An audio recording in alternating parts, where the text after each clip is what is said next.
তো এখন নিয়ে নিয়েছি একটা দই ফুচকা, ঠিক আছে। হাই বন্ধুরা, good morning, welcome to my new blog. আজকে যদি গাড়ি চালানো না শিখতে তাহলে নেক্সট টাইম গাড়ি দেবে। তো আজকে ফাইনালি আমাকে গাড়ি চালানো যেভাবে হোক শিখতেই হবে, আর যেভাবে হোক গাড়িটা আমাকে চালিয়ে অনেকটা দূরে নিয়ে যেতে হবে। এই যে রাস্তাটা দেখতে পাচ্ছ পুরো ক্লিয়ার আর ফাঁকা, ঠিক আছে। তো এই সোজা আমি যাব, ঠিক আছে। ওই যে দূরে দেখতে পাচ্ছ যেখানে শেষ হচ্ছে রাস্তাটা, ওইখান পর্যন্ত নিয়ে যেতে হবে, তাহলে আমাকে গাড়ি চালানো শিখাবে সুমন, নাহলে আর শেখাবে না, ঠিক আছে। তো এখন আজকে আমি চালাবো, ঠিক আছে, গাড়িটা। আর আজকে সাহস নিয়ে, ঠিক আছে, চলো। জয় মা মাগো, আজকে যেন গাড়ি চালানোটা আমি শিখতে পারি, আর নাহলে কিন্তু গাড়ি দেবে না। তো আজকে আমাকে যেভাবে হোক শিখতে হবে। চলে আয় পেছনে, তুই আজকে বস। আয়। এ ভাই ফেলে দিবি না তো ভাই? না না,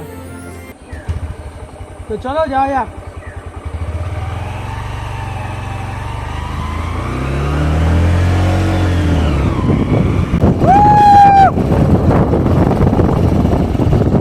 ফাইনালি শিখে গেছি।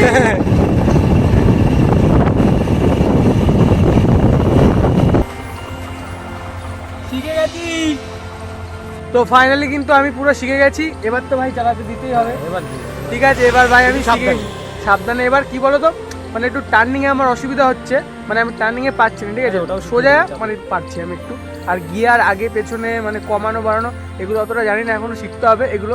মোটামুটি এখন ছাড়তে পেরে গেছি, ঠিক আছে, ক্লাসটা ছাড়তে পেরে গেছি, এখন মোটামুটি চালাতে পারছি, ঠিক আছে, নর্মাল। তো এখন আমি আজকে ফাইনালি গাড়ি চালানো শিখে গেছি বলে সুমন আজকে বলছে এই খুশিতে আমাকে পেস্টি খাওয়াবে, ঠিক আছে। ভাই সত্যি খাওয়াবি তো? হ্যাঁ চল, ঠিক আছে চ।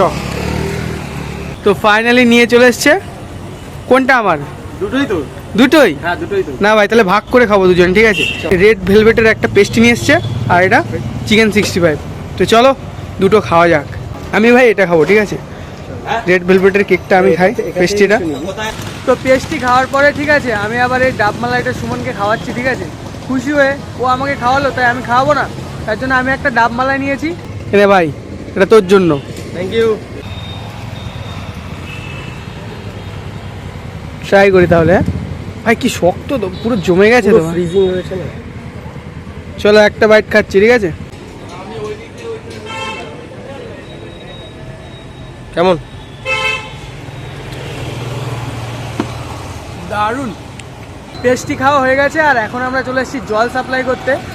আর সুমন এই জলগুলো সাপ্লাই করে, ঠিক আছে, ওদের ব্যবসা এটা। এই যে জল এখন নিয়ে যাচ্ছে, ওর সাথে আমি এসেছি, আমি একটা হেল্প করব।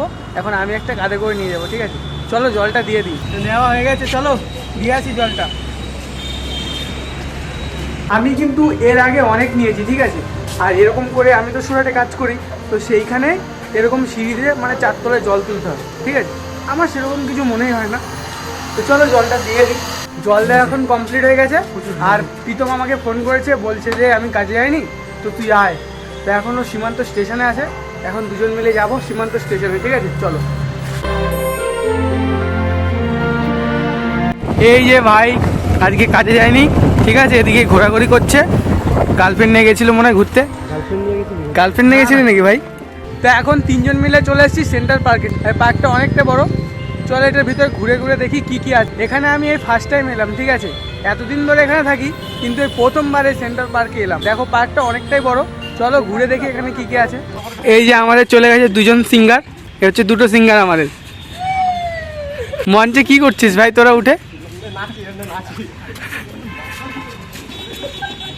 কোথায় উঠছে দেখো, ওঠ দেখি, ওঠ কোথায় উঠে গেছে দেখো। উঠতে পারলে ভাই কি যা খাবি তাই খাওয়াবো, ঠিক আছে, ওঠ দেখি, ওঠ।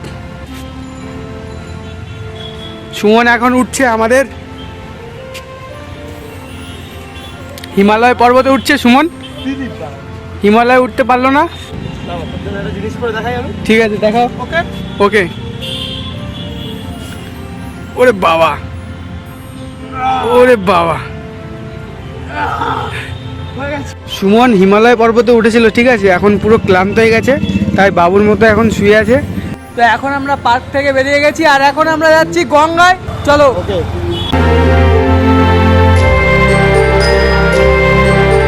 এখন চলে এসেছি গঙ্গায়, আর গঙ্গার ভিউটা দেখো আজকে। আর আজকে সূর্যটা ওঠেনি তো, পুরো মেঘলা ওয়েদার, ঠিক আছে, যে জন্য একটু কালো কালো হয়তো লাগছে। এখন আমরা গঙ্গার এই সাইডটা চলে এসেছি, ঠিক আছে। আজকে ভাবছি একটু বোর্ডে উঠবি। সুমন বোর্ডে উঠবি? হ্যাঁ উঠবো। চ বোর্ডে উঠি। এ ভাই বোর্ডে উঠতে ভয় লাগে তোর? হ্যাঁ? বোটে উঠতে ভয় পায় তোর ভাই। বোটে উঠতে ভয় পায়? কি অবস্থা, ও নাকি বোটে উঠতে ভয় পায়? সত্যি? ওই যে দেখতে পাচ্ছ বোট, ঠিক আছে, ওই যে ওখানে রাখা আছে, মানে ভাড়া যদি করো তাহলে হয়তো তোমাকে পুরো গঙ্গাটা ঘোরাবে, ঠিক আছে, হয়তো ওই যে ওই ঘাটটা দেখতে পাচ্ছ ওই সোজা ওইখানে তোমাকে নিয়ে যাবে, এই চারিদিকটা ঘোরাবে, ঠিক আছে, বোটে যদি যাও। আমি আর সুমন এখন বোটের উপরে উঠছি, সুমন আগে যাচ্ছে তারপরে আমি উঠবো। এখন আমরা বোটের মধ্যে চলে এসেছি। সুমন এর আগে তুই উঠেছিস? এর আগে অনেকবার উঠেছি। অনেকবার? কিন্তু দেখো এক সাইডে হেলে দুলে যাচ্ছে কিন্তু, হ্যাঁ হেলছে দুলছে। আর নৌকোর নিচটা দেখো কত জল জমেছে। আর এই দেখো গঙ্গা এদিকে হেলে যাচ্ছে ভাই। ওটা কোনো ব্যাপার না, ওটা কোনো ব্যাপার না। এই সাইডে হেলে যাচ্ছে, দেখো এক সাইডে এরকম হেলে যাচ্ছে, ঠিক আছে, তুমি সোজা হলে এদিকে চলে যাচ্ছে, ওইদিকে সুমন চলে গেছে, তাই একটু ঠিক হয়েছে। এখন এই যে মিডলে দাঁড়িয়ে আছে এখন আমি, একবার এই সাইডে একবার এই সাইডে। আর প্রীতম তো ভয় পাই বললাম, ঠিক আছে, ও আসতেই চায় না, ঠিক আছে, নৌকার মধ্যে ওই যে ওখানে ও দাঁড়িয়ে আছে দেখো একা একা। এখানে আসতে ভালোই লাগছে গঙ্গার পাড়ে, আর নৌকায় আমি এই গঙ্গার পাড়ে এসে প্রথম উঠলাম, ঠিক আছে, মানে এই চশোরাটি গঙ্গাতে, ঠিক আছে। এখন ভাটা চলছে, ঠিক আছে, এখন ভাটা দেখো জলটা পুরো স্থির। আর ওই যে ব্রিজটা দেখছো ওটা জোয়ার হলে হয়তো কিছুটা ডুবে যাবে, ঠিক আছে। কি করবি ভাই তুই? আমি বসে আছি। পায়ে জল লাগবে না? লাগবে না, পড়ে যাবি তো, পড়ে যাবি। আর গঙ্গায় যতবারই এসেছি আর এখানে একটা দাদার দোকানে ফুচকা খেয়েছি, ঠিক আছে, আর এই দাদার দোকানের ফুচকা মানে তোমরা না খেলে বিশ্বাসই করবে না, সেই লেভেলের বানায়। তো চলো এখন ফুচকা খাই দাদার দোকান থেকে, ঠিক আছে, চলো। এখন আমরা চলে এসেছি ফুচকা খেতে। আর এই যে দাদার আলুটা দেখে একদম জিভে জল চলে আসে, সত্যি বলছি, আর গন্ধটা যা বেরিয়েছে না। আর এই দেখো জল, একদম জলে লেবু পাতা দিয়ে দিয়েছে, গন্ধরাজ লেবু। আলু মাখাটা দেখো শুধু, উফ, জিভে দেখে মানে জিভে জল চলে আসছে একদম। পাতা চলে এসছে, ঠিক আছে তো সব। ঝাল ভাই, ঝাল লেগেছে ভাই? ভাই দই ফুচকা? কিছু মিষ্টি। তাহলে একটা দই ফুচকা বানাও তো। তো এখন নিয়ে নিয়েছি দই ফুচকা, একটা একটা খা ভাই আগে, তোদের যা ঝাল লেগেছে ভাই, একটা একটা খা আগে, ঠিক আছে তো সব, ঠিক আছে তো।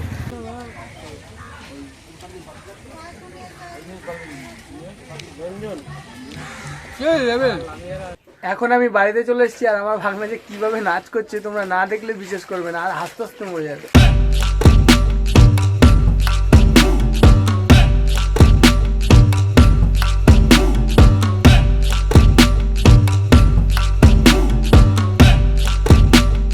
তো তোমাদের ভিডিওটা কেমন লাগলো অবশ্যই কমেন্ট করে বলবে, আর চ্যানেল নতুন হলে সাবস্ক্রাইব করে দেবে। তো দেখা হচ্ছে নেক্সট ভিডিওতে, বাই। এই মন্দিরটা আমি তৈরি হতে দেখে গেছিলাম, কিন্তু এখন পুরোপুরি কমপ্লিট হয়ে গেছে। আর এখানে একটা পুরো মাঠের মতো একটু জায়গা রেখে দিয়েছে, আর ভিড় যদি হয় গঙ্গা স্নানে তখন এখানে গাড়ি ফাড়ি রাখে, পুরো এই জায়গাটায় পুরো গাড়িতে ভর্তি হয়ে যায়। এখন তো কোনো ভিড়ই নেই, লোকজন কম আছে, কিন্তু আছে লোকজন অল্পই আছে।